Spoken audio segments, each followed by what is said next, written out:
Alors aujourd'hui, on va parler d'Aria, la vidéo sur Daria que certains d'entre vous ont dû voir passer pendant quelques minutes sur YouTube la semaine dernière. On va parler Trollhunters et on va parler du prochain Anaï l'anime.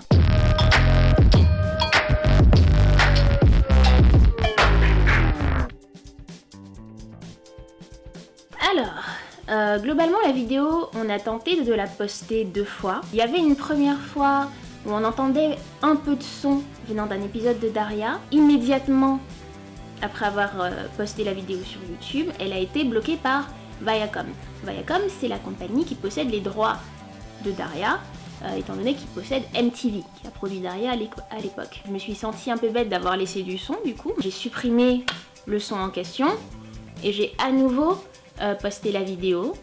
Et cette fois-ci, elle est restée en ligne environ un quart d'heure, 20 minutes, avant d'être à nouveau bloquée par les bots de Viacom. Et malheureusement, comme je ne sais pas du coup ce qui a provoqué le blocage, elle n'a pas encore été repostée sur YouTube.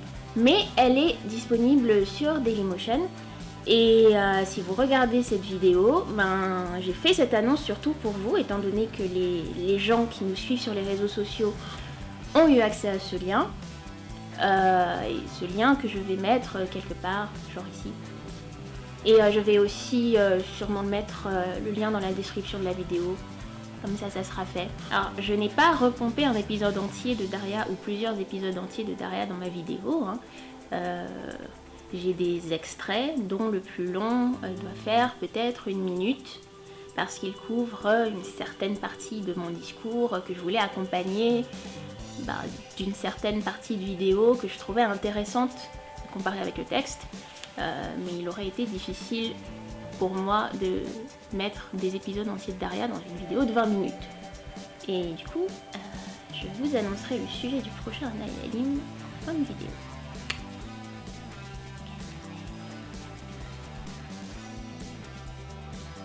Alors récemment, j'ai fini de regarder une petite série d'animation qui s'appelle Trollhunters, créée et réalisée par Guillermo del Toro et produite par Netflix et diffusée sur Netflix. Guillermo del Toro qui s'est associé avec une petite boîte d'animation que vous connaissez peut-être qui s'appelle DreamWorks. Trollhunters, ça raconte l'histoire très banal, on va dire, d'un jeune garçon adolescent qui se retrouve en possession d'une amulette magique qui le transforme en Trollhunter. Et le truc, c'est que Trollhunter, dans cette série, ça veut pas dire qu'il chasse tous les trolls, ça veut dire qu'il aide les gentils trolls à se battre contre les méchants trolls. Parce qu'en gros, il y a des gentils trolls et ils vivent sous la ville.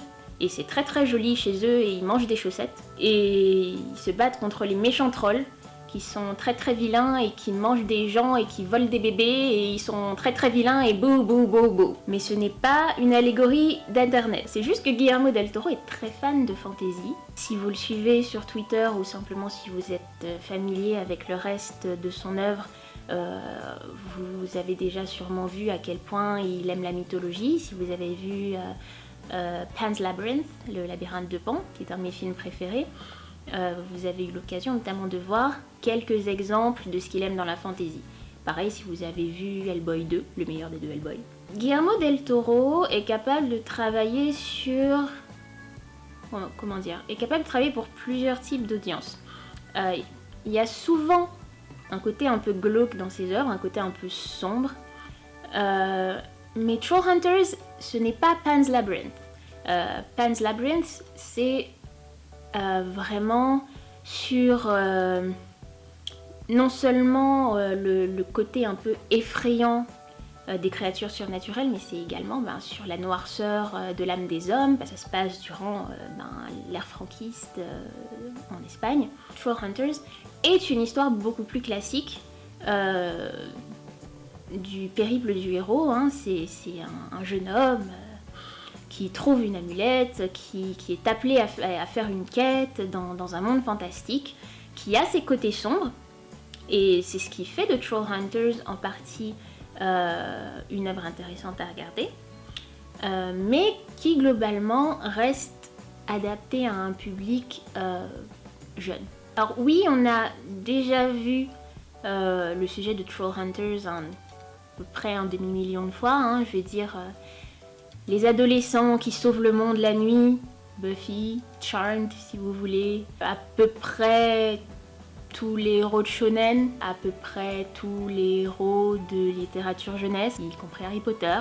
Ce qui rend Trollhunters intéressante comme série, c'est pas forcément que c'est l'idée la plus originale du siècle, c'est l'univers que Guillermo del Toro a créé, qui est assez somptueux en fait, qui est très très beau à regarder, et c'est aussi, j'ai envie de dire, l'humour de la série, le ton avec lequel les différents thèmes sont approchés, les différentes histoires, etc. Les personnages ne sont pas mal écrits, mais ils restent assez typiques, hein. On a le jeune héros blanc, son meilleur ami gros, le love interest qui, pendant la première moitié de la série, n'a pas l'air très maligne. Alors après, bien sûr, ils vont jouer justement sur ces stéréotypes et faire de tous les gens qui accompagnent le héros des personnages un peu plus profonds, mais ça reste des choses qu'on a déjà vues avant. On a déjà vu un meilleur ami un peu rondouillard qui en fait se révèle être crucial dans la quête du héros. On a déjà vu des femmes se battre, hein. Je veux dire, on est en 2017, au bout d'un moment, il va falloir arrêter de faire comme si c'était révolutionnaire. Mais il reste que les personnages ne sont pas insupportables. Et en plus, je trouve les personnages des trolls particulièrement attachants. Et la rencontre entre le monde des trolls et le monde des humains est particulièrement amusante à regarder. C'est un peu pour ça aussi que je suis allée jusqu'à la fin de la série. C'est parce que j'aimais bien cet univers et qu'il y avait quand même ce côté humour, ce côté découverte du monde des trolls que je trouvais sympathique. Et donc au final, Trollhunters, c'est pas la meilleure série que vous verrez sur Netflix, c'est sympathique, ça reste un assez bon moment de divertissement.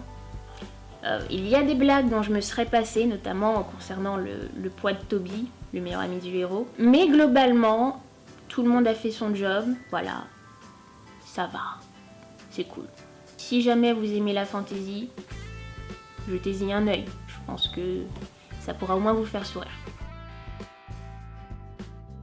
Ah, nous arrivons à la fin du vlog. Alors, quel sera le sujet du prochain Anna Hélène? Vous voyez ça?